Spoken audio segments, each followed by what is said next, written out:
ठिका नियुक्ति रे आउटसोर्सिंग रे पार्ट टाइम टीचर रे कॉन्ट्रैक्चुअल टीचर रे स्कीमेटिक रे आपंकर एसएस रे शिक्षा सहायक रे आपंकर ये प्रकार अनेक प्रकार टीचर को से पोस्टिंग देले एवं सेमानंकु दरमा सरकारी दरमा न देकरी अल्प पैसा रे रखिले जहाँ द्वारा कि सामाजिक सुरक्षा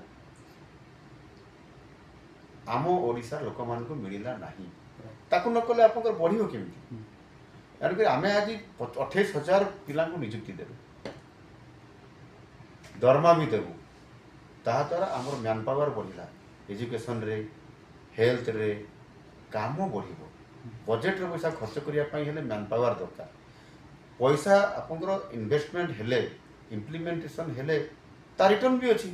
ये काम को गत सरकार कले ना केवल भोट बैंक रे व्यस्त रहिले जो कि आज आम तार अल्टरनेटिव जोटा करने चाहूँ आ द्वारा निश्चित भाव में आमको गोटे भल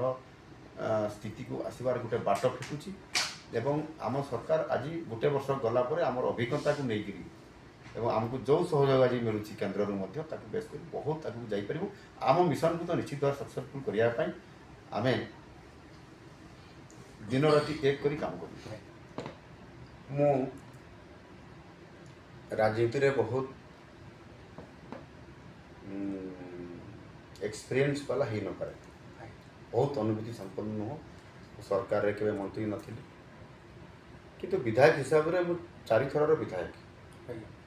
सरकारी दल को भी देखी